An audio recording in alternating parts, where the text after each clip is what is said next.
Hey there, everyone. Thanks again for tuning to Sin's Workshop.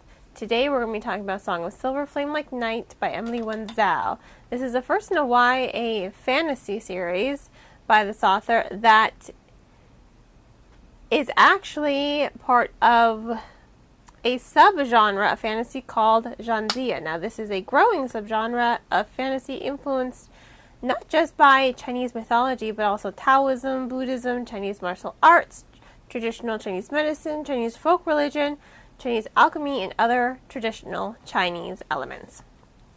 Now, these are all concepts that I am familiar with, Taoism, Buddhism, Chinese martial arts, Chinese medicine. These are all things that I have either seen in other works on television or read about, but I've never really seen them all pulled together.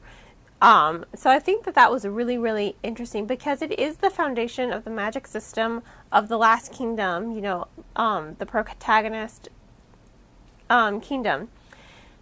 It really is that foundation for all of it. And I thought that was really, really cool to see it brought to life, especially because there are two different types of magic system in here. They really are crucial in understanding the story. And so the story follows, it's a dual perspective novel. It follows Lan and Zen, and they're both living in their kingdom that has been invaded and colonized by the Atlanteans. Now, the Atlanteans' magic, they wear metal bracelets, and they draw their magic from these metal bracelets. Whereas in the Last Kingdom, you had those, the four demon gods, you had demon magic, you had chi, and all of the magic here is elemental based. It's based off of those 5 elements. But what's really different is with the Atlanteans, you see their magic and you really feel it come off the page. It's very cold. It's very impersonal, their magic system. These are very much colonizers, and you get to see that in their distinction, in their detailing. They are white invaders. You definitely see that in the story. Whereas Lan and Zen, their realm is Asian, So you're seeing the difference there. And the Atlanteans' magic, like I said, it's very cold. It's very impersonal. Whereas the Last Kingdom's magic, they draw their magic from their chi, but they also rejuvenate themselves by working in tandem with the elements around them. So it's not just something cold, it's something very warm and personal. And you see the difference between these two kingdoms through that magic system. So to see all these other different elements like Chinese medicine and folk religion and alchemy really come to life along with the Taoism and Buddhism, because those all work in tandem for the practitioners. It's really something unique for me, and I really did enjoy reading about that. Now, this really is a story about colonization, colonialization.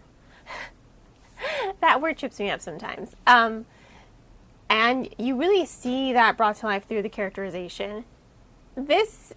Half of the story really is character driven, while the other half of it is plot driven. They do work together.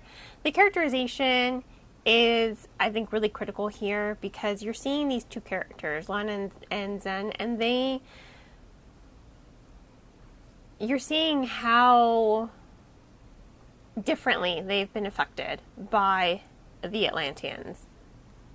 Both are kind of just going through life, and then they meet each other. And when they meet each other, they tend to soften around the edges. They tend to become softer characters while also finding another purpose to actually really give them some more vitality. Now, Zen has a lot of darkness in his heart, and you see that take him down a different path. And whereas Lan also has this need for vengeance, once she discovers more and more about the practitioner magic and how chi and how everything works together, in a balance, she learns to kind of put her vengeance on the side. Like, she still wants vengeance, but her approach to it is more of one of hope. She wants to free her people, but she doesn't want to kill innocent people to do it. So she's finding an alternative path. So their paths do diverge. And it's really, really interesting to see that happen throughout the course of the novel because you're seeing them become so close. You're seeing them become friends, and then you're seeing a romance blossom between the two characters. But you're seeing the effects that colonization has had on them and how it affects people very differently. So I really did enjoy that perspective. I will say, in the beginning, they're both a little stiff as far as personality goes. And I can't say I didn't like them, but I didn't love them from the beginning. And usually I like to be in love with the characters, or at least feel something. I felt rather indifferent to them in the beginning of the story. But by the end of it, I was invested. I don't know where I became super invested, but I became really invested in these characters and their journey, and I'm eagerly awaiting book 2, especially with the way this book ended. I like seeing that their paths diverge because it was somewhat unpredictable. As far as character divergence, I thought their roles would be reversed. I really thought Lan would go more of the darker side and Zen would go more of the lighter side. But no, it's completely different. And there's reason behind it, and I don't want to spoil it for you, but there's a lot of history for these characters that they uncover and unveil that does lead to some very good character development, character growth, strengthening their character dynamics as well. So to see them both grow in different ways was really engaging for me as a reader. So, I have to give this book 4 out of 5 stars. It had a really slow beginning.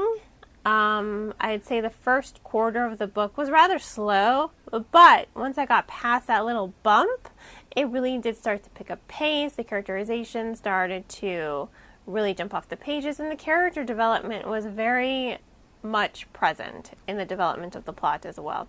But really, it's that magic system here. I really did love the magic system. I loved delving into all these different elements.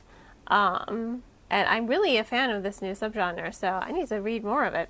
But once again, this book gets 4 out of 5 stars. If you want to go ahead and purchase the book, I will include links in the description on where to purchase the book. And on that note, I hope you all continue to support me by liking this podcast, subscribing to it, and sharing it with all your book-loving friends. You can also become a supporter on Buy Me a Coffee, Ko-fi, Patreon, or by making a donation to my PayPal. Another way you can support me is by visiting my Etsy store and purchasing one of my handmade candles. I hope you all have a wonderful rest of your day, and as always, happy reading.